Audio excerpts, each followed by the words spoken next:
नमस्कार संस्कृत के प्रिय विद्यार्थियों, आप सभी का बहुत बहुत स्वागत है मैग्नेट ब्रिज हिंदी मीडिया पर। मैं पंकज तिवारी।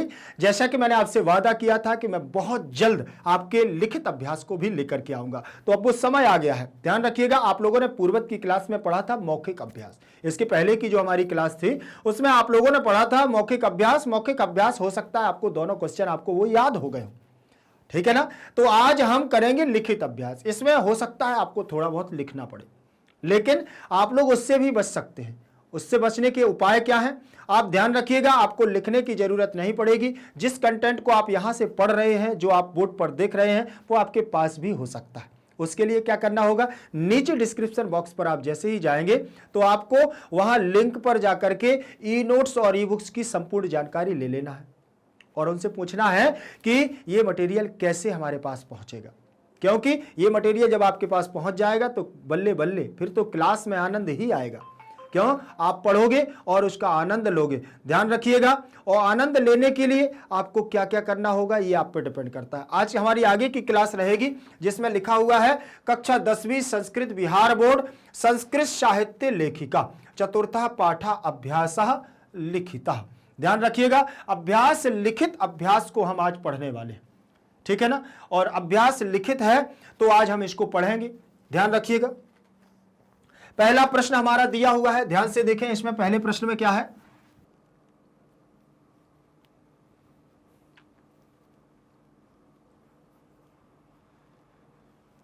पहला प्रश्न हमारा रहेगा, ध्यान से देखें। कस्मिन युगे मंत्राणाम दर्शका न केवला ऋषया प्रत्युत रेखी ऋषिका अपि सन्ति। देखें, पहला प्रश्न है, लेकिन पहले प्रश्न को आपको देखना है, एक पद के द्वारा देना है। ठीक है, तो पहले प्रश्न ये हमारा है, लेकिन पहले प्रश्न में एक पदेन लिखा हुआ है ना, एक पदेन उत्तरम दत्त। एक पद के द्वारा उत्तर को दो, एक पद के द्वारा उत्तर को देना है। तो इसमें देखिए तृतीय विभक्ति लगी हुई है, इसमें उत्तरम में द्वितीय विभक्ति, ये हमारा लोट लगा। लेकिन उसका पहला प्रश्न दिया हुआ है कि कस्मिन युगे, किस युग में, मंत्राणाम माने, मंत्राणाम माने मंत्र, जो हमारे वेदों के मंत्र होते हैं ना, उनकी बात कर रहे हैं। ये मंत्रियों की बात नहीं कर रहे हैं। कस्मिन युगे मंत्राणाम दर्शका न केवला ऋषियः प्रत्युत ऋषिका अपि सन्ति। मतलब किस युग में मंत्रों के दर्शक न केवल ऋषि थे प्रत्युत, अपितु ऋषि पत्नियां भी थीं। ऋषि पत्नियां भी हैं, अर्थात किस युग में इनको संरक्षण करने वाली, देने वाली, बोलने वाली, उच्चारण करने वाली, देखने वाली कौन, ऋषियों के अलावा प्रत्युत अपितु ऋषि पत्नियां भी हैं। इस बात को आपको ध्यान से यहां देखना है, ठीक है। चलिए अब बात करते हैं हम आगे देखेंगे तो इसमें लिखा हुआ है हमारा कि कस्मिन दिखा हुआ है, तो कस्मिन लगा हुआ है सप्तमी विभक्ति का एक वचन। क्यों, आप जैसे रूप देखेंगे, कहा, कम, केन, कस्मई, कस्मई, कस्मात, कस्य, कस्मिन। देखिए कस्मिन आ गया ना, कस्मिन सप्तमी विभक्ति एक वचन में आ गया है, ठीक। और युगे में सप्तमी विभक्ति का एक वचन लगा हुआ है। युगे में सप्तमी विभक्ति का एक वचन रूप लगा हुआ है युगे। मंत्राणाम, देखें यहां सप्तमी विभक्ति जैसे रामे बनता है वैसे ही बनेगा युगे, जैसे रामे बनता है वैसे ही बनेगा युगे। तो यहां पर मंत्राणाम भी आप देखेंगे तो जैसे रामाणाम, कवि नाम, लेखिका नाम, ऋषि नाम, वैसे ही बनेगा मंत्राणाम षष्ठी विभक्ति बहुवचन।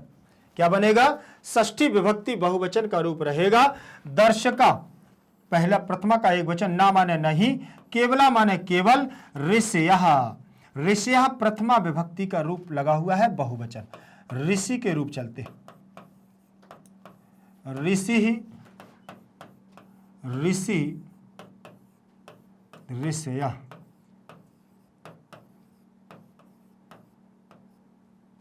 देखें तो तृतीय, देखें प्रथमा विभक्ति का बहुवचन रूप लगा हुआ है ऋषिया। प्रत्युत बोले अपितु ऋषिका, तो ऋषिका यहां बनेगा हमारा, कहां बनेगा, ऋषिका, प्रथमा विभक्ति एक वचन में बनेगा ऋषिका, ऋषिके, ऋषिकाः। जैसे रमा, रमा, रमे, रमाः बनता है वैसे ही बनेगा। अपि मतलब भी, अपि का मतलब भी, और संति का मतलब है, संति का मतलब है। समझ में आ गया? चलिए यहां अर्थ देखेंगे किस युग में, तो वैदिक युग। किस युग में? वैदिक युग में ऋषियों के अलावा ऋषि पत्नियां भी इन मंत्रों की क्या है? सहयोगी हैं। उन्होंने भी बहुत सारे ग्रंथों को रचा है। कैसे? अब बोले देखें, बागम भृणि कुत्र ऋषिका निर्दिश्यते। बागम भृणि, वैसे तो यहां बागम भृणि नाम दिया हुआ है, क्या लगा है? नाम है। बागम भृणि कुत्र माने कहां, ऋषिका माने ऋषि पत्नी, निर्दिश्यते माने निर्देशित है। कहां पर वागम भृणि का वर्णन किया गया है, कहां पर इसका प्रमाण मिलता है। ठीक, तो वागम भृणि वैसे बहुत सुंदर नाम है, बागम भृणि, बागाम भृणि। अब बागम भृणि, बाक मतलब वाणी से जो अभृणि हो, सिद्ध हो, ऐसी ऋषि पत्नी। बोले अथर्व वेद में प्रमाणित मिलता है कि वागम भृणि नाम की क्या है? ऋषि पत्नी साहित्य में क्या थी? शामिल थी। इन्होंने बहुत सारी मंत्रों को उद्भूत किया है। अथर्व वेदे, अथर्व वेदे में सप्तमी विभक्ति का एक वचन लगा। अथर्व वेद में सप्तमी विभक्ति का एक वचन रूप लगा हुआ है। क्यों? अथर्व वेदे, बोले अथर्व वेद में कुत्र लगा है ना, और जहां कुत्र लगा होता है वहां 99% आप सप्तमी विभक्ति ही लगाएंगे। यहां पर भी देखिए सप्तमी लगा था, तो यहां पर भी वैदिक युगे में सप्तमी विभक्ति का एक वचन रूप आ गया है। फिर इसके बाद जैसे निर्दिश्यते लगा हुआ है, तो निर उपसर्ग पूर्वक दिश धातु से निर्दिश्यते, निर्दिश्यते, निर्दिश्यन्ते बनता है। ये लट लकार प्रथम पुरुष एक वचन का रूप बना हुआ है। निर्दिश्यते कर्मवाचक की क्रिया लगी हुई है। ठीक, फिर लिखा हुआ है याज्ञवल्क्य पत्नी का आसीत। याज्ञवल्क की पत्नी कौन थी? याज्ञवल्क्य, याज्ञवल्क्य षष्ठी विभक्ति का एक वचन। याज्ञवल्क्य की पत्नी का नाम क्या था? पत्नी कौन थी? पत्नी का आसीत। याज्ञवल्क्य की पत्नी कौन थी? आसीत लगा हुआ है, मतलब लंग लकार की बात कर रहे हैं, भूतकाल की बात कर रहे हैं। का के स्थान पर आपको मैत्रीय जोड़ देना। क्या जोड़ना है यहां? मैत्रीय। क्यों? क्योंकि याज्ञवल्क्य की पत्नी का नाम था मैत्रीय। क्या नाम था? मैत्रीय। और का हमारा प्रथमा विभक्ति एक वचन का सर्वनाम रूप लगा हुआ है, और मैत्रीय हमारा अर्थ, इसका आंसर हो जाएगा। इसके बाद अगला प्रश्न देखेंगे। अगला प्रश्न दिया हुआ है कस्य सभायाम। क्या लिखा है? कस्य सभायाम शास्त्रार्थ कुशला गार्गी वाचक नवी, वाचक नवी तिष्ठति इसमें। बोले किस सभा में शास्त्रार्थ कुशला, शास्त्रों में कुशल, शास्त्रार्थ करने के लिए वाद विवाद में कुशल गार्गी जो वाचक नवी थी, वाणी में कुशल थी, ऐसी वो कहां पर स्थित थी? किस सभा में स्थित थी? यहां पर आप देख लीजिए किस सभा में थी? जनकस्य, जनक की सभा में। किसकी सभा में? जनक की सभा में। तो यहां षष्ठी विभक्ति का एक वचन लगा हुआ है। कैसे पता चला? तो उसके लिए आपको पढ़ना पड़ेगा किम के रूप। कहा, कम, केन, कस्मई, कस्मात्, कस्यो, कस्मिन, कस्मिन दिया हुआ है। षष्ठी विभक्ति का एक वचन दिया है ना, षष्ठी विभक्ति का एक वचन कस्य, तो यहां पर भी जनकस्य, राम के रूप रामस्य, वैसे ही बनेगा जनक का रूप जनकस्य। बन जाएगा कि नहीं बन जाएगा? चलिए बात करते हैं आगे। फिर सभायाम, सभायाम में सप्तमी विभक्ति का एक वचन रूप लगा हुआ है। कैसे लगेगा सप्तमी का एक वचन? जैसे आप देखिए रमा के रूप आपने पढ़े होंगे, रमा, रमाम, रमा, रमाम, रमया, रमा, रमाम, रमया, रमायै, रमायाः, रमायाः, रमायाम, रमायाम दिया हुआ है। तो यहां रमायाम सप्तमी विभक्ति में। वहां पूछोगे कि सर यहां तो मां लगा हुआ है, लेकिन यहां मां नहीं लगा है। इसलिए नहीं लगा क्योंकि पीछे व्यंजन आ गया है, तो व्यंजन की वजह से यहां पर मां का अनुस्वार हो गया है। आगे देखें, शास्त्रार्थ कुशला, शास्त्रों को जानने में कुशल, जो शास्त्रार्थ का मतलब होता है वाद विवाद या शास्त्रों को जानने में कुशल। तो शास्त्र प्लस अर्थ, शास्त्र प्लस अर्थ बराबर शास्त्रार्थ। यहां आ हो जाएगा, यहां आ हो जाएगा, दोनों को मिलाएंगे बड़ा आ हो जाएगा, तो यहां दीर्घ संधि हो जाएगी। शास्त्रार्थ हो गया और कुशलः शब्द जुड़ा हुआ है, कुशलः शब्द जुड़ा हुआ है, शास्त्रार्थ कुशला बन गया कि नहीं बन गया। तो यहां दीर्घ संधि हो गई है। शास्त्रों के अर्थ को समझने के लिए वाद विवाद करने में कुशल, बोले कौन, बोले गार्गी। और वाचक नवी तिष्ठति लगा हुआ है, तो लट लकार प्रथम पुरुष एक वचन, तिष्ठति तिष्ठता तिष्ठन्ति ऐसे बनता है, तिष्ठति तिष्ठता तिष्ठन्ति तिष्ठन्ति दिया हुआ है। लेकिन ये बनता किससे है, स्था धातु, स्था धातु से तिष्ठ बनता है और तिष्ठ के रूप चलते हैं, ध्यान रखिएगा, तिष्ठ के रूप चलते हैं। ये लट लकार प्रथम पुरुष एक वचन का रूप है, इसमें मतलब था। ठीक, कौन किसकी सभा में थे, तो जनकस, समझ में आ गया होगा आपको। आगे चले, अगला प्रश्न दिया हुआ है लौकिक संस्कृत साहित्य। लौकिक संस्कृत साहित्य में चत्वारिंशत समझ गया ना, 40 कवित्रीणाम, 40 लेखिकाओं का प्रथम कल्पा का वर्तते। 40 कवियों, जो 40 लेखिकाएं हैं, 40 कवियत्रियों का प्रथम कल्प कौन है, कौन सा है, देखें जरा, विजयांका।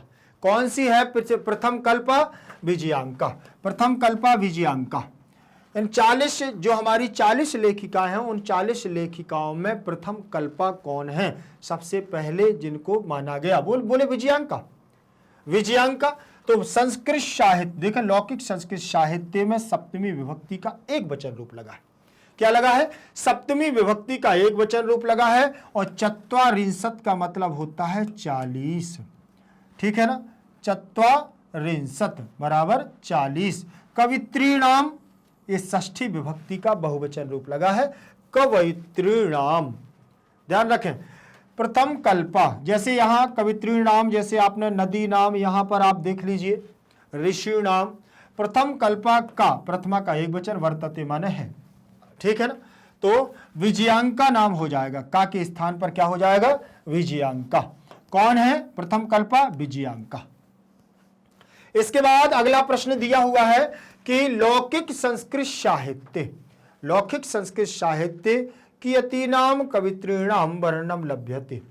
देखिए, लौकिक संस्कृत साहित्य में किन किन कवित्रियों का वर्णन प्राप्त होता है, चत्वारिंशत, कितनी, किन किन या कितनी कवित्रियों का क्या होता है, वर्णन मिलता है। तो उन्होंने यहां पर देखिए, लौकिक संस्कृत साहित्य में सप्तमी विभक्ति का एक वचन रूप लगा, क्या लगा है, सप्तमी विभक्ति का एक वचन, और कियती नाम में षष्ठी विभक्ति का बहुवचन लगा हुआ है। कवित्री नाम में कवित्रिणी नाम, इसमें भी षष्ठी विभक्ति का बहुवचन रूप लगा है। वर्णम माने वर्णन, लभ्यते लभ्येते लभ्यन्ते दिया हुआ है, लट लकार प्रथम पुरुष एक वचन का कर्मवाचक क्रिया लगी हुई है, ध्यान रखिएगा। इसमें चत्वारिंशत दिया हुआ है, मतलब 40 कवित्रियों का यहां पर क्या है, उल्लेख मिलता है, वर्णन मिलता है, ध्यान रखेंगे। चलिए आगे देखेंगे। इसके बाद कोई दिक्कत आपको समझ में आ रही हो तो बता सकते हैं। विजय भट्टारिका कस्य राज्ञी आसीत, विजय भट्टारिका कस्य राज्ञी आसीत, मतलब जो विजय भट्टारिका है, आपको मैं बता दूं, पहली बात तो आपने अगर पाठ को पढ़ा होगा तो आपको पता चल गया होगा, विजय भट्टारिका ही क्या है, विजय भट्टारिका ही विजयांका है, ध्यान रखना। विजय भट्टारिका अर्थात विजयांका, कस्य माने किसकी, राज्ञी माने रानी, आसीत माने थी, किसकी रानी थी, तो आपने देखो दिया होगा चंद्रादित्य, चंद्रादित्य की पत्नी थी विजय भट्टारिका, ध्यान रखें। तो चंद्रादित्यस्य राज्ञी आसीत, कस्य राज्ञी आसीत, चंद्रादित्यस्य राज्ञी आसीत, चंद्र प्लस आदित्यस्य, तो यहां दीर्घ संधि हो गई, चंद्र प्लस आदित्यस्य, चंद्र प्लस आदित्यस्य, यहाँ आ जाएगा और यहाँ आ जाएगा, दोनों को मिलाएंगे तो क्या है, बड़ा आ जाएगा। आ जाएगा कि नहीं? तो बड़ा आ गया है। अब यहाँ शब्द मिल जाएगा हमारा चंद्रा, क्या बनेगा, चंद्रादित्यस्य। चंद्रादित्य की पत्नी थी विजय भट्टारिका, तो चंद्रादित्यस्य राज्ञी आसीत। समझ में आ गया? इसमें प्रथमा का एक वचन, इसमें षष्ठी का एक वचन, राज्ञी में प्रथमा का एक वचन, आसीत भी प्रथमा का प्रथम पुरुष एक वचन का रूप है, और चंद्रादित्यस्य में षष्ठी विभक्ति का एक वचन रूप लगा है। ठीक है, चले आगे देखें। प्रश्न क्रमांक दूसरा, प्रश्न क्रमांक दूसरा दिया हुआ है, अधोलिखितानि रिक्त स्थानानि पूरयत। अधो मतलब नीचे, अधा का मतलब नीचे। यहां पर विसर्ग हो जाता है तो बिल्कुल परेशान नहीं होना है आपको। ये लिखा है ना, अधोलिखितानि, अधोलिखितानि, ये दिया हुआ है। तो यहां जो विसर्ग है ना, इस विसर्ग के स्थान पर ओ हो गया है। ठीक, तो अधोलिखितानि पूरा शब्द जुड़ गया है, विसर्ग संधि। अधोलिखितानि रिक्त स्थानानि पूरयत, मतलब नीचे लिखे हुए रिक्त स्थानों को क्या करो, पूरा करो। तो इसमें भी लिखितम, लिखते, लिखितानि, ये प्रथमा का बहुवचन। स्थानम, स्थाने, स्थानानि, ये भी प्रथमा का बहुवचन। पूरयत जो लगा हुआ है, लोट लकार मध्यम पुरुष बहुवचन का रूप लगा है। तो नीचे लिखे हुए रिक्त स्थानों की क्या करो, पूर्ति करो। लेकिन वो कैसे होगी, इसको पढ़ने से होगी। चलिए देखते हैं, लिखा हुआ है, बृहद आरण्यकोपनिषद याज्ञवल्क्य पत्नी खाली स्थान वर्णिता। याज्ञवल्क्य की पत्नी अभी ऊपर पढ़ करके आए हैं, आपने देखा होगा। याज्ञवल्क्य की पत्नी कौन थी, वो उसमें सॉरी मौखिक में पढ़ा होगा, मुझे तो याद है कहीं ना कहीं पढ़ा है। याज्ञवल्क्य की पत्नी कौन थी, देखिए मैत्रेयी। कौन थी, मैत्रेयी। मैत्रेयी थी बृहद आरण्यकोपनिषदि।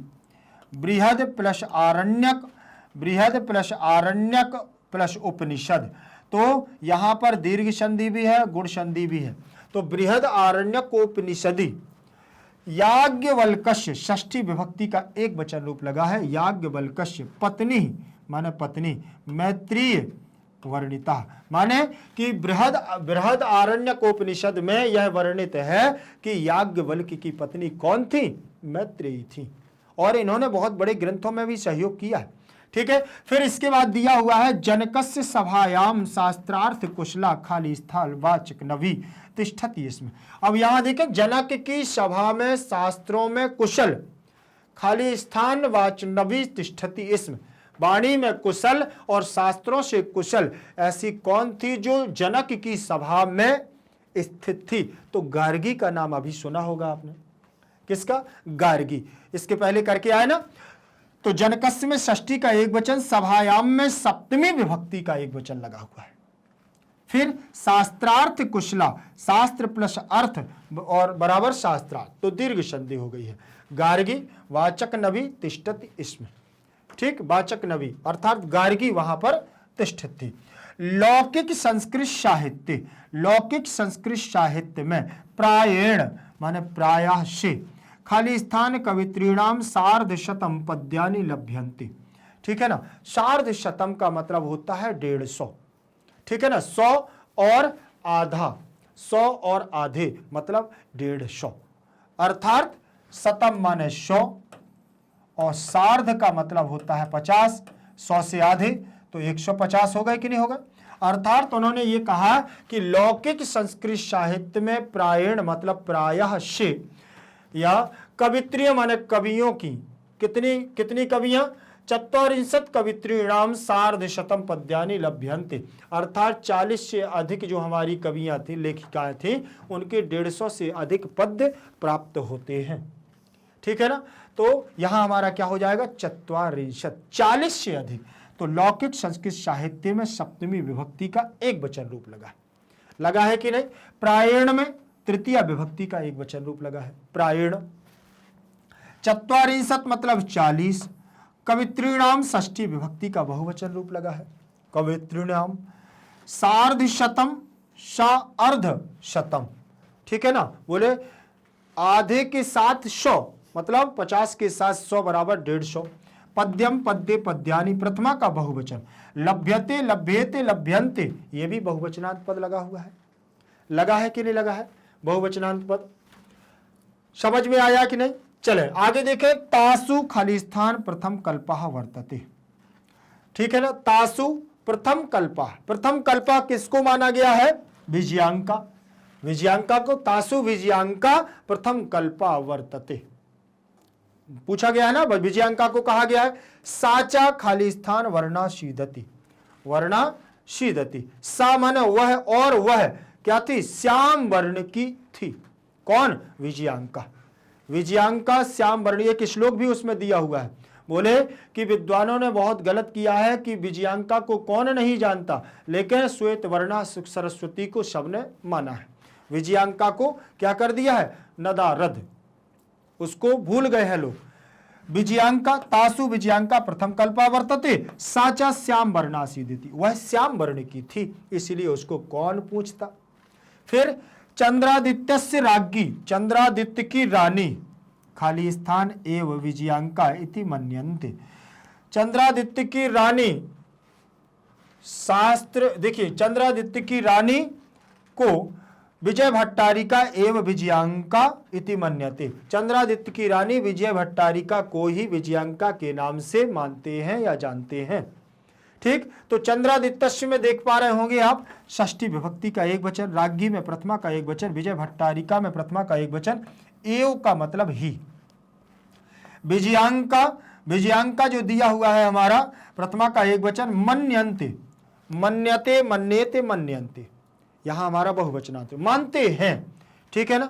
फिर इसके बाद दिया हुआ है हमारा षोडश शतके, षोडश शतके अच्युतराज्यस्य राज्ञी तिरुमलांबा खाली स्थान नामकम प्रौढ़ चंपू काव्यम अरचयत।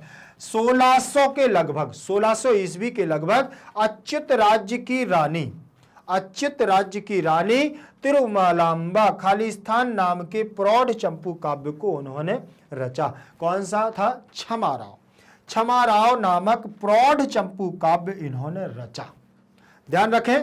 तो षोडश शतके, षोडश मतलब 16 और शत के माने 100।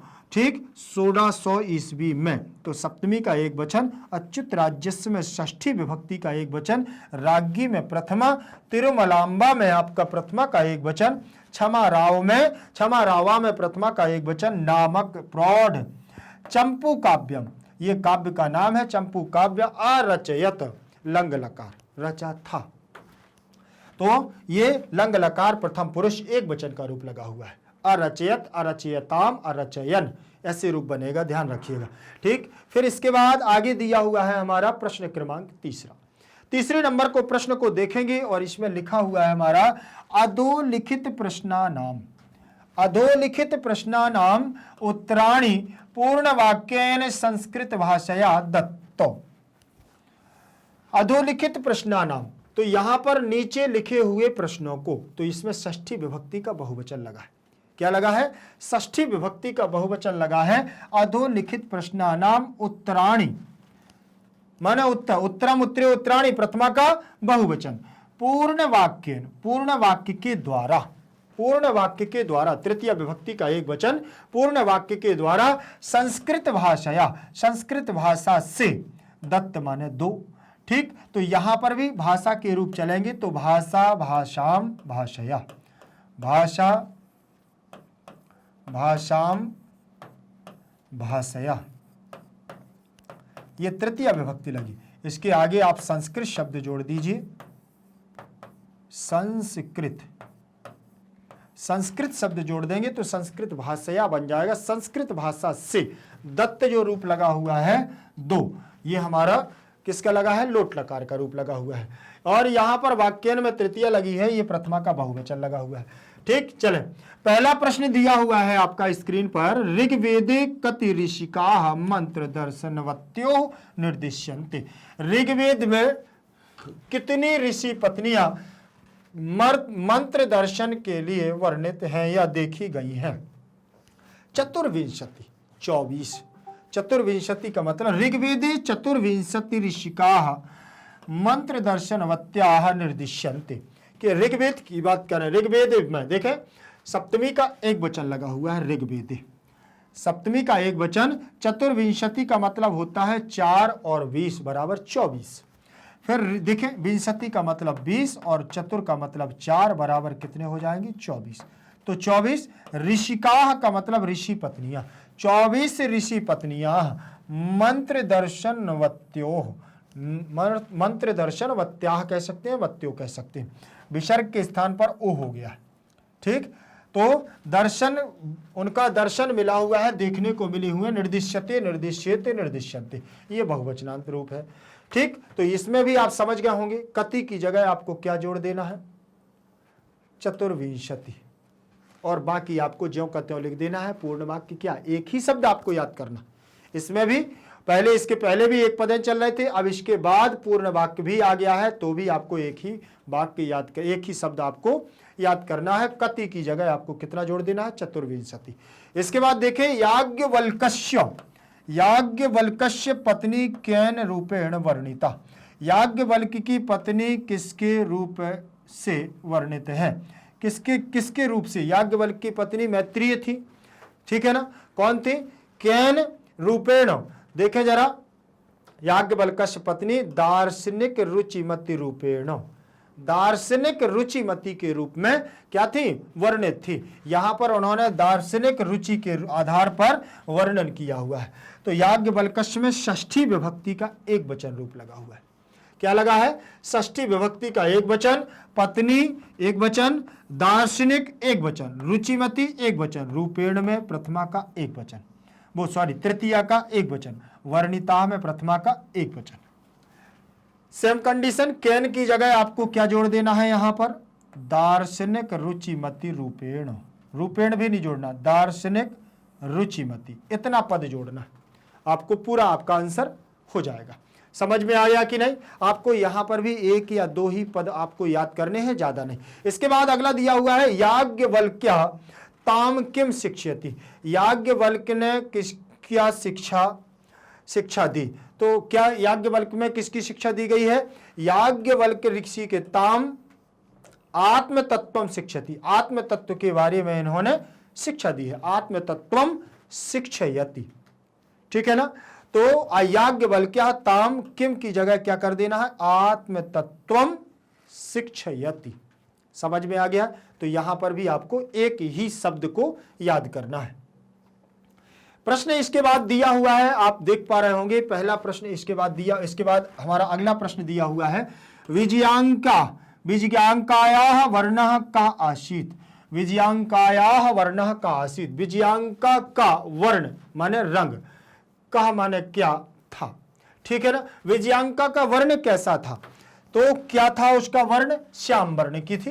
तो विजयांकाः वर्णाः वर्णाः, काह की जगह आपको हटा करके श्याम वर्णाः आसीत को ज्यों का त्यों लिख देना है, और आपका हो जाएगा विजयांकाः वर्णा का आसीत, विजयांकाः वर्णा श्याम वर्णः आसीत। तो विजयांका में षष्ठी विभक्ति का एक वचन रूप लगा हुआ है, वर्णा में प्रथमा का एक वचन, श्याम वर्णा में भी प्रथमा का एक वचन, और आसीत का भी प्रथम पुरुष एक वचन का रूप लगा हुआ है। ध्यान रखेंगे कि नहीं रखेंगे, आप देखिए इसका प्रश्न आप लोगों ने देख लिया होगा। इसके बाद अगला प्रश्न दिया हुआ है हमारा, ध्यान से देखिएगा, इसमें लिखा है, देखिए प्रश्न है हमारा, तिरुमलांबा कस्य चंपू काव्यस्य रचनाम कृतवती। तिरुमलांबा कस्य माने किस चंपू काव्य की रचना करती है या की है, ठीक है ना। तिरुमलांबा के द्वारा कौन सी रचना की गई है, देखिए वरदांबिका परिणय चंपू काव्यस्य रचना कृतवती। देखें जरा, तिरुमलांबा कस्य की जगह आपको क्या जोड़ देना है, वरदांबिका परिणय, वरदांबिका परिणय ये जोड़ देना है, ठीक। कस्य की जगह क्या जोड़ना है, वरदांबिका परिणय, चंपू काव्यस्य रचनाम कृतवती। क्या दिक्कत है, बिल्कुल बहुत सरल है। पूरे पाठ को आप अगर अच्छे से पढ़ेंगे तो एक एक चीज आपको यहां पर मिल जाएगी। फिर देखें, उन्होंने कहा तिरुमलांबा नाम है और इनके द्वारा वरदांबिका परिणय नामक एक चंपू काव्यस्य रचा गया। चंपू काव्य में षष्ठी विभक्ति का एक वचन है, रचनाम में द्वितीय विभक्ति का एक वचन लगा हुआ है, कृतवती, ठीक है ना। कृतवती में तवत प्रत्यय लगा हुआ है, स्त्रीवाची कृतवत, कृतवती और कृतवान ऐसे रूप बनेगा। पुल्लिंग में कृतवान और स्त्रीलिंग में कृतवती और नपुंसकलिंग में कृतवत लिखा मिलेगा। इसके बाद लिखा हुआ है शंकर चरितम इति जीवन चरितस्य रचयित्री का। शंकर चरितम नाम का जो जीवन चरित्र है उसकी रचयित्री कौन है, उसकी लेखिका कौन है। तो आपको मालूम है कि इन्होंने अपने पिता के जीवन चरित्र को लिखा था पंडिता क्षमा राव। पंडिता क्षमा राव नाम की जो लेखिका थी, इन्होंने अपने पिता शंकर इनके पिता का नाम था और ये बहुत विद्वान थे, मूर्धन्य थे, पंडित शंकर। उन्होंने अपने ही पिता के जीवन चरित्र के बारे में लिखा, शंकर चरितम इति जीवन चरितस्य। षष्ठी विभक्ति का एक वचन लिखा हुआ है और रचयित्री माने रचनाकार पंडिता क्षमा राव। पंडिता क्षमा राव हैं जिन्होंने अपने पिता की जीवन चरित्र को ही लिख डाला। इसके बाद प्रश्न क्रमांक चौथा रहेगा। प्रश्न क्रमांक चौथा हमारा क्या कहता है, ध्यान से देखिएगा। उदाहरण अनुसारम, उदाहरणम अनुसारम पर्यायवाची पदानि लिखत। उदाहरणम अनुसारम पर्यायवाची पदानि लिखत। ध्यान से देखना है, उदाहरण के अनुसार पर्यायवाची पदों को लिखना है, ठीक है ना। तो यहां देखें पर्यायवाची पदानी, पदानी में यहां प्रथमा का बहुवचन लगा है, लिखत आपका लोट लकार का रूप हो जाएगा, ठीक। लिखो, उदाहरण दिया हुआ है, इसका एक बार अनुसरण करना है उदाहरण के अनुसार।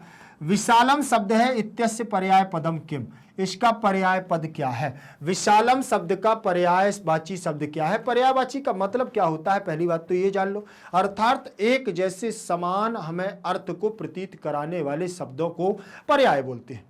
एक जैसे समान अर्थ को प्रतीत करा दे ऐसे शब्दों को हम क्या बोलते हैं, पर्यायवाची शब्द बोलते हैं। तो इसका विशालम का शब्द का इत्यस्य पर्यायवाची शब्द हमारे पाठ में जो आया हुआ है वो है विपुलम।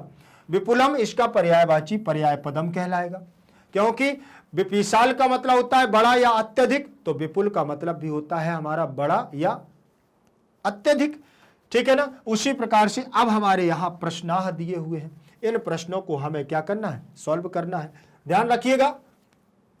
अब समझ गए ना पर्यायवाची शब्द में पर्यायवाची का मतलब क्या है। जो हमारे पाठ में ऐसे शब्द प्रयोग किए गए हों जिनका अर्थ एक समान निकले। देखें जैसे यहां लिखा वृथा, वृथा इत्यस्य खाली स्थान पर्याय पदम, ठीक है ना। वृथा का मतलब बेकार होता है, वृथा का मतलब विजयांका को बेकार ही क्या कर दिया गया, तो व्यर्थम शब्द आ जाएगा, व्यर्थम आया है। विजयांका को तो बोले व्यर्थ में हमारे कवियों ने क्या कर दिया है, नकार दिया है। और क्योंकि विजयांका बोले प्रथम कल्पा थी, तो वृथा शब्द के लिए पर्यायवाची शब्द आया हुआ है हमारे पाठ में व्यर्थम। इसके बाद तत्पराह, तत्पराह का मतलब तत्पर होना, तत्पर होना बहुत शीघ्रता से, इत्यस्य खाली स्थान पर्याय पदम। तत्पर के लिए आप उत्सुकता, उत्सुकता पूर्वक, बहुत अग्रेसित होना, उत्सुक हो जाना, तो उत्सुकाह। ध्यान रखिएगा तत्पराह का पर्यायवाची शब्द क्या हो जाएगा, उत्सुकाह। इसमें प्रथमा का बहुवचन, तो इसमें भी प्रथमा का बहुवचन। ध्यान रखें, इसमें प्रथमा का एक वचन, इसमें प्रथमा का एक वचन। वर्तते इत्यस्य पर्याय पदम किम, तो वर्तते का मतलब होता है, तो अस्ति का मतलब भी होता है। इसके बाद ख्याता इत्यस्य खाली स्थान पर्याय पदम। ख्याता का मतलब जानते हो, जिसकी ख्याति प्राप्त हो जाए, प्रसिद्धि हो जाए, ठीक, तो उसी का मतलब है यहां पर पर्यायवाची शब्द प्रसिद्धा, प्रसिद्ध प्राप्त हो जाना, जानने लगना, ख्याति प्राप्त हो जाना, तो ख्याता का मतलब प्रसिद्धा। तो यहां पर भी प्रथमा का बहुवचन और यहां पर भी प्रथमा का बहुवचन रूप लगा हुआ है। आगे देखेंगे, इसके बाद दिया हुआ है ज्ञातमेव इत्यस्य खाली स्थान पर्याय पदम। जो ज्ञातमेव का मतलब होता है जानना, ठीक है ना, तो उसका पर्यायवाची पद हमारा क्या हो जाएगा, विदितमेव। विद धातु भी ज्ञान के अर्थ में होती है और हमारी ज्ञा धातु भी जानने के अर्थ में, ज्ञान के अर्थ में होती है। तो ज्ञातमेव विदितमेव दोनों एक समान है। फिर भार्या, भार्या का मतलब होता है पत्नी, और इत्यस्य पर्याय पदम क्यों, भार्या का मतलब होता है पत्नी, तो यहां पर क्या दिया हुआ है, पत्नी। भार्या का शब्द का पर्यायवाची क्या हो जाएगा, पत्नी।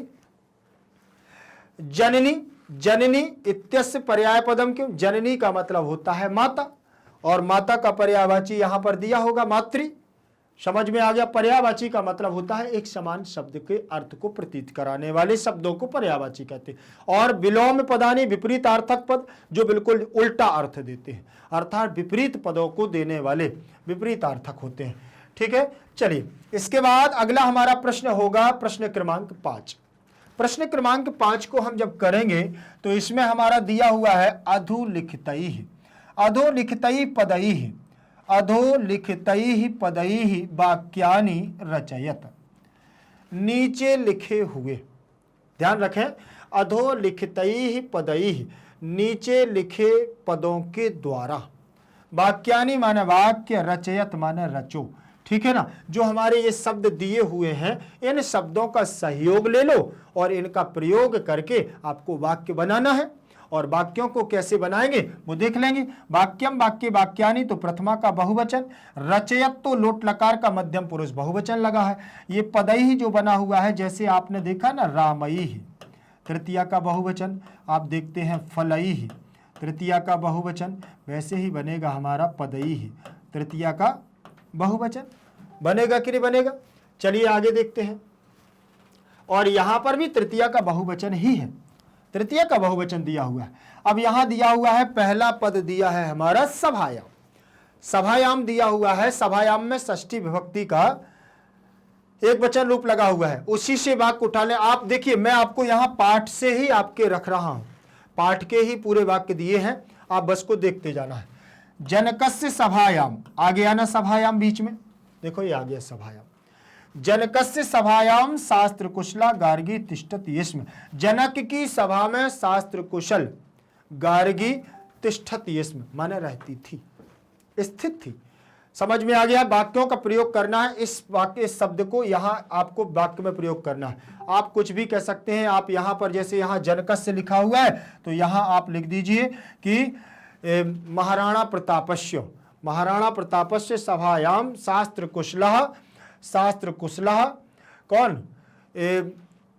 उनको कह सकते हैं हम, जैसे महाराणा प्रताप के सभा में क्या बोलते हैं, एक गोंडा जाति के लोग भी थे और मुंडा भी थे और वहाँ पर कौन थे, संभाजी भी थे, तो बहुत सारे लोग थे। तो कोई भी कह सकते हैं कि उनके यहाँ पर एक सभा में क्या है, शास्त्र कुशल थे। ठीक, अब यहाँ जैसे कह रहे हैं हम अकबरस्य सभायाम शास्त्र कुशलः, यहाँ विसर्ग हो जाएगा बीरबलः तिष्ठति, इसमें बीरबल थे। तो ऐसे आप वाक्यों को खुद बना सकते हो। फिर इसमें दिया हुआ है प्रथम कल्पः, प्रथम कल्पः, प्रथम कल्पः आपकी कौन थी बताइए, विजयांका। चलिए, विजयांका प्रथम कल्पः वर्तते, विजयांका प्रथम कल्पः है। और फिर इसके बाद देखें बिल्कुल सरल, लभ्यते, ध्यान रखेंगे, इसके बाद हमारा क्या हो जाएगा, लभ्यते। आपको इसमें एक बात ध्यान रखना है कि जब भी आप इसमें वाक्य बनाने की कोशिश करेंगे तो वाक्यों में सबसे पहले ये देखना होता है कि कौन सा सरल वाक्य है, क्योंकि नंबर आपको उतने ही मिलेंगे, बस वाक्य बनाना है।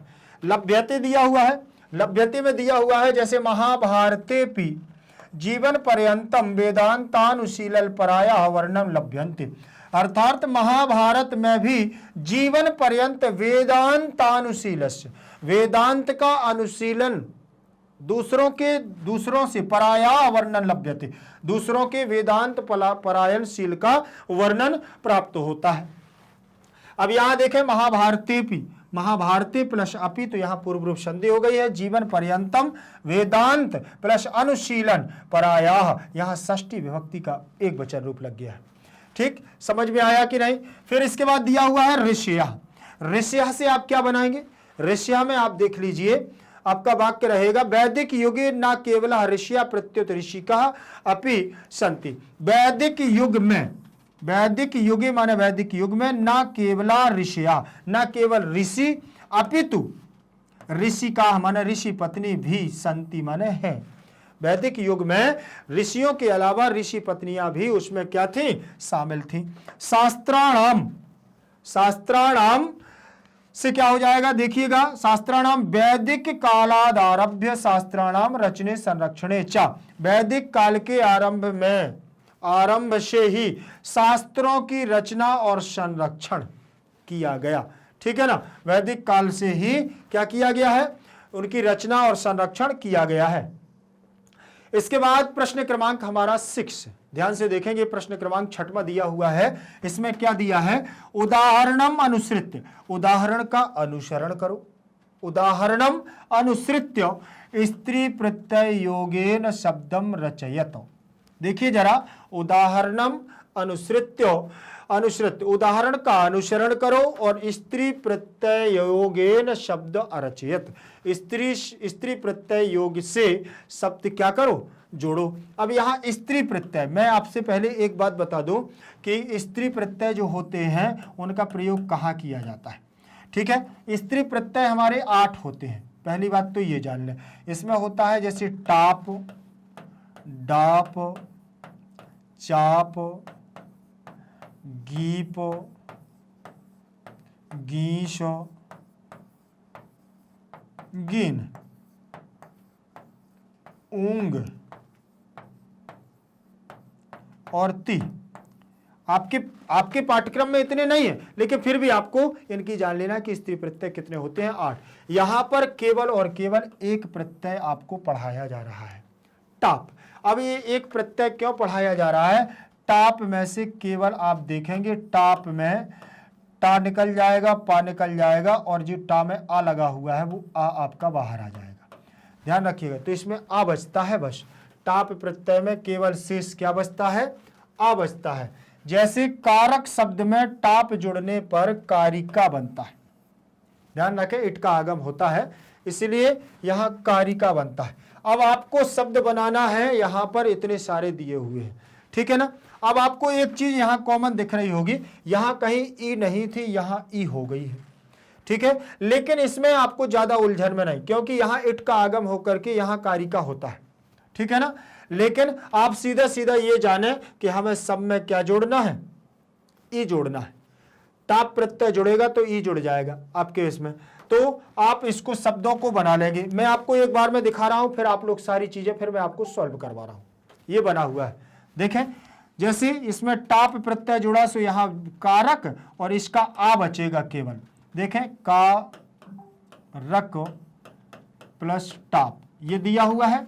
आप इसमें से आप क्या करोगे? ये कारक लिख दोगे और इस यहां से आपका आ शेष बचेगा।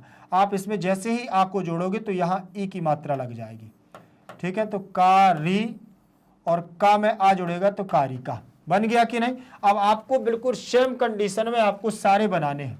ध्यान से देखें, लेखिका दिया हुआ है टाप प्रत्यय, तो इसका भी आपको आ जुड़ेगा और लेखिका ई जुड़ जाएगा। नायक में टाप का आ जुड़ेगा और ई जुड़ जाएगा तो नायिका।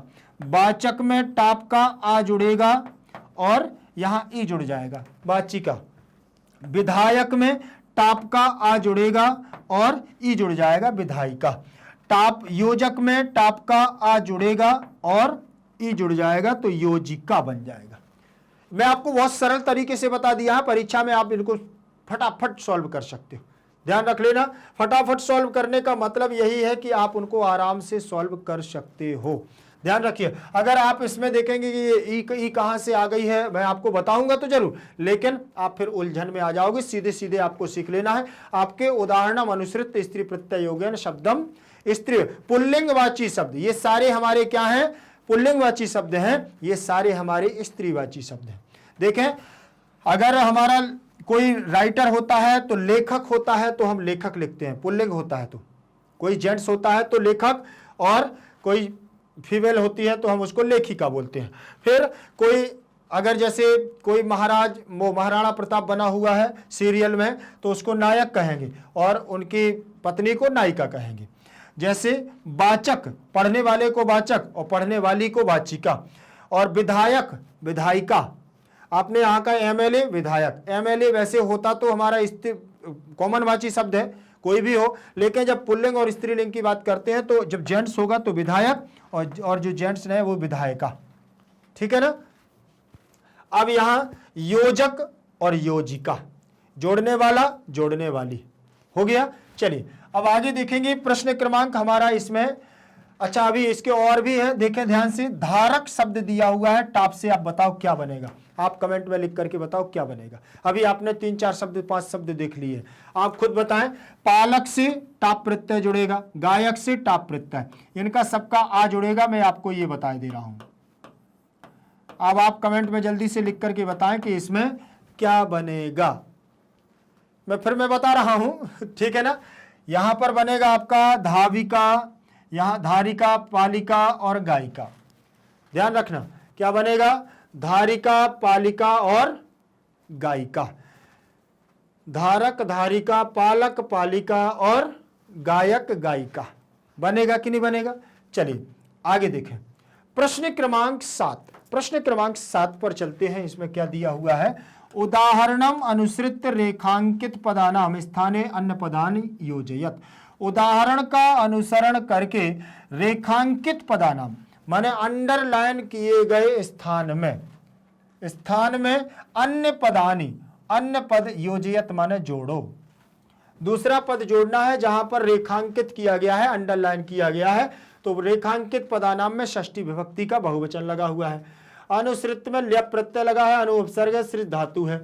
और अन्य पदानी में प्रथमा का बहुवचन है, स्थाने में सप्तमी का एक वचन है। यहां पर उदाहरण देखा, एक ये लिखा हुआ है, जनकस्य सभायाम गार्गी तिष्ठति इसमें। जनकस्य सभायाम गार्गी आतिष्ठत, आतिष्ठत लिखा हुआ है, लिखा है ना आतिष्ठत। तो अब आपको क्या करना है कि यहां जैसे एक और उदाहरण दिया है, ते पठन्ति इसमें, तो ते आपठन, सीधा सीधा बना दिया, ते आपठन। कुछ नहीं करना है आपको, ये रेखांकित पद है वहां पर परिवर्तन करना है, ध्यान रखना। तो इसके बाद अगला शब्द दिया हुआ है, बालकः प्रतिदिनम विद्यालयम गच्छति इसमें। यहां पर लिखा था पठन्ति, तो यहां आपठन बहुवचन का रूप लगा है। यहां गच्छति लिखा हुआ है, तो आप क्या करोगे, यहां पर देखिए अतिष्ठत, क्या हो जाएगा, अतिष्ठत। बालकः प्रतिदिनम विद्यालयम अतिष्ठत बन जाएगा। अब यहां पर अगच्छत भी बन जाएगा, अगच्छत लगा दोगे, इस धातु का गच्छति की जगह यहां आ लगा दोगे, अगच्छत रूप बन जाएगा। ठीक, मैंने यहां अतिष्ठत क्यों लगाया, इसको लगा करके आपको समझाने की कोशिश कर रहा हूं। आपने यहां गच्छति लगा, यहां पर ति लगा तिष्ठति, तो यहां क्या आ गया है, अतिष्ठत। तो यहां पर जो तिष्ठ है, अब तिष्ठ को हटाओगे, आ की जगह आप क्या कर दोगे, आगच्छत, आगच्छत हो जाएगा कि नहीं हो जाएगा, बिल्कुल सेम बन जाए। बालकः प्रतिदिनम विद्यालयम अगच्छत बन जाएगा। ये आतिष्ठत, यहां से आपको एक उदाहरण से सारी चीजें समझना है। ये आपके लिए प्रश्न है, बालिका प्रतिदिनम विद्यालयम गच्छति इसमें। अब आपको यहां अगर आप उदाहरण का अनुसरण करोगे तो क्या यही रखोगे ना, अब आपको इस धातु का परिवर्तन इसमें करना। वो कैसे हो पाएगा, आपने यहां देखा ती लगा है, इसमें देखा ती लगा है कि नहीं लगा है, ये ती लगा है। तो आपको क्या करना है, आ को ज्यों का त्यों लिख लेना है और गच्छ को लिख देना है और ता लिख देना है, आगच्छत, आगच्छत बन जाएगा कि नहीं बन जाएगा।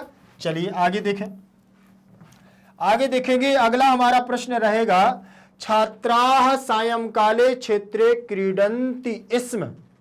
देखें, छात्र शाम के समय में मैदान में खेलते हैं। तो अब देखें यहां पर क्या हो गया है, अक्रीडन, अक्रीडन हो गया है। देखिए अब मैंने उसमें तो आपको एक उदाहरण देकर के बताया, लेकिन यहां पर देखो क्रीड धातु है, आ जुड़ गया है, क्रीडन बन गया है। ठीक, यहां बहुवचन था इसलिए यहां बहुवचन लगा हो, वहां एक वचन था इसलिए एक वचन लगा है। छात्रा में प्रथमा का बहुवचन है, सायंकाले में सप्तमी का एक वचन, क्षेत्रे में सप्तमी का एक वचन। छात्र, बहुत सारे छात्रों की बात कर रही, सायंकाल के समय में, क्षेत्र में मतलब ग्राउंड में, आक्रीडन माने खेलते हैं। ठीक है ना। चलिए इसके बाद अगला शब्द हमारा दिया हुआ है, अध्यापका वर्गेषु पाठयन्ति इसमें। अध्यापका माने अध्यापक, अध्यापक वर्गेषु माने कक्षाओं में, पाठयन्ति इसमें माने पढ़ाते हैं। देखें जरा, अध्यापका वर्गेषु अपठन पढ़ाते थे, ठीक है ना, पढ़ाते थे। गजाह वने भ्रमंति इसमें, तो भ्रम धातु आ गई है भ्रमण करने के, तो आप भ्रमण हो जाएगा। ध्यान रखें, तो समझ में आ गया होगा कि आ जोड़ करके आपको धातु का परिवर्तन इसमें करना है। इसमें देखें गजा में प्रथमा का बहुवचन, बने में प्रथमा का वो सप्तमी का एक वचन, गजा बने। अब यहां पर भ्रम धातु था, ये लिखा हुआ है भ्रमंती। क्या लिखा है? भ्रमंती। तो यहां पर अभ्रमन ऐसे बनेगा, क्योंकि ये भी भ्रमति भ्रमतः भ्रमंती। आप एक बार देख लें तो आपको सारी चीजें बन जाएंगी। भ्रमति भ्रमति भ्रमतः भ्रमतः भ्रमंती भ्रमंती, ये बना हुआ है। अब यहां पर देखेंगे अभ्रमत अभ्रमत अभ्रमताम अभ्रमताम अभ्रमन अभ्रमन बन जाएगा। चलिए, अगर ये वाला शब्द यहां होता, देखें जरा, अगर यहां पर ये वाला शब्द होता तो ये आ जाता नीचे, ये वाला होता तो ये वाला नीचे आ जाता, लेकिन यहां तो कौन सा है? अभ्रमंती। देखो भ्रमंती लिखा है ना, भ्रमंती ये वाला, तो उसके नीचे क्या आ जाएगा? अभ्रमन। क्या आ जाएगा? अभ्रमन। समझ गए ना? ये बहुवचन का पद है तो ये भी बहुवचन का ही पद लगेगा। समझ में आ गया बेटा? चलिए आगे देखें हम, ठीक है ना? आगे देख लीजिए, कोकिला वृक्ष शाखासु कूजंती, इसमें अब आपको ये बनाना है। जैसे देखो मैंने अभी बनाया ना, ये लिखा हुआ है कूजन, कूजती, कूजती, कूजतः, कूजंती, लिखा है ना कूजंती। अब यहां पर आपको क्या करना है? अकूजत, अकुंजताम, अकुंजताम, और यहां बन जाएगा अकुंजन, अकुंजन। देखें जरा क्या बन जाएगा आपका? अकुंजन बन जाएगा कि नहीं? कुंज धातु से कुजंती बनता है, अकुंजन यहां आपका आ जाएगा। आ जाएगा कि नहीं आ जाएगा? चलिए, अकुंजन। अब यहां पर क्या है कि जब देखिए कूंजंती आकुंजन बन जाएगा कि नहीं बन जाएगा? अब यहां पर एक बात ध्यान रख लेना कि जो यहां कूंजन शब्द है ये कूंजती भी होता है और कुंजन, जब इसको हम अकेले लिखते हैं शब्द इसमें मूल होता है कुंजन, और इसके रूप चलते हैं जब कूंजती, कूंजता, कूजंती, ऐसे रूप चलते हैं। छोटा ऊ से बड़ा ऊ हो जाता है, और ये आज हमारा बिंदु है ना, ये हमारा इसमें लोप हो जाता है। कुंजती, कुंजती भी कर सकते हैं, कुंजती, कुंजता, कुंजंती। चले आगे, इसके बाद दिया हो बानराह तरु शिखरेसु कूर्दंती, इसमें बानर वृक्षों की शाखाओं में कूदते हैं, बानर वृक्षों की शाखाओं में कूदते हैं, तो अकूर्दन, अकूर्दन कूदते थे। वानराह तरु शिखरेसु अकूर्दन बन जाएगा कि नहीं? चलिए, सारे एक समान हैं, बस थोड़ा सा दिमाग लगाने की जरूरत है, बन जाएंगे। सप्तमी का बहुवचन, सप्तमी का बहुवचन, प्रथमा का बहुवचन, प्रथमा का बहुवचन, प्रथमा का बहुवचन, प्रथमा का बहुवचन, सप्तमी का बहुवचन, सप्तमी का बहुवचन, ठीक है ना? और ये भी देखें, लट लकार प्रथम पुरुष बहुवचन, ये हमारा लगा हुआ है लंग लकार प्रथम पुरुष बहुवचन, लट लकार प्रथम पुरुष बहुवचन, लंग लकार प्रथम पुरुष बहुवचन। समझ में आ गया? चलिए चलिए, आज की क्लास हमारी यहीं तक रहेगी। मौखिक अभ्यास को हम लोगों ने कर लिया था, फिर इसके बाद लिखित अभ्यास को हम लोगों ने कर लिया है। अब दोनों अभ्यास हमारे इसके हो गए हैं, संस्कृत साहित्य लेखिका पाठ के। आप लोग भी अच्छे से इसका सॉल्यूशन अपने पास रखिएगा और अच्छे से पढ़ते रहिएगा। कहीं पर भी कोई समस्या हो तो कमेंट सेक्शन में आप लिख करके मुझसे बोल सकते हैं। ध्यान रखिएगा। आपको मैं बता दूं कि आप अगर ये सोच रहे हो कि सर मैं इंग्लिश मीडियम से हूँ, मैं हिंदी मीडियम से हूँ, तो बिल्कुल भी परेशान नहीं होना है, क्योंकि मैग्नेट ब्रेंच परिवार आपको देता है CBSE English medium, CBSE Hindi medium, UP board, Bihar board, MP board. ध्यान रखिएगा, आप किसी भी बोर्ड से हो, बिल्कुल भी परेशान होने की जरूरत नहीं है। भारत का एकमात्र ऐसा प्लेटफॉर्म जो आप लोगों को देता है 100% फ्री एजुकेशन, 100% आप लोगों को निःशुल्क शिक्षा यहाँ पर प्रदान की जाती है। आपसे कोई भी रुपया पैसा नहीं लिया जाता है, वो भी उच्च गुणवत्ता के साथ योग्य शिक्षकों के द्वारा यहाँ पर आपको शिक्षा प्राप्त कराई जाती है। अध्ययन अध्यापन का कार्यकाल यहाँ पर बहुत समय से चल रहा है, आप लोग इस पर जुड़े भी हुए हैं, पढ़ भी रहे हैं। आनंद के साथ पढ़िए, मस्ती के साथ पढ़िए, कोई भी समस्या हो तो आप बोल सकते हैं। ध्यान रखिएगा। मैं आपको बता दूं कि परीक्षा के लिए सबसे ज्यादा श्रेष्ठ कर अच्छे से अच्छे अंक लाने के लिए क्या क्या उपाय हो सकते हैं, ये आप विचार करिए, क्योंकि बोर्ड एग्जाम है, दोबारा नहीं। आप अगर कम अंकों से पास होते हैं, हमेशा के लिए हमको क्या है, सोचने को रह जाता है। तो उसके लिए क्या करें, उसके लिए हमें बेस्ट कक्षा का और अच्छे से अच्छे प्लेटफॉर्म का चयन करना होगा जहां आप लोग जुड़े हुए हैं।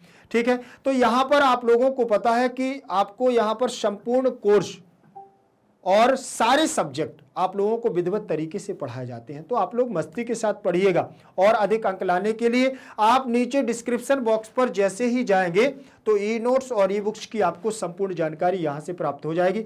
और इसकी जानकारी आप जब लेंगे तो जो आप कंटेंट यहां पर पढ़ रहे हैं वो आपके पास उपलब्ध भी हो जाएगा। तो नोट्स के लिए आप जल्दी से जल्दी यहां से संपर्क करें और जल्दी से जल्दी आपकी परीक्षा की तैयारियां भी होंगी।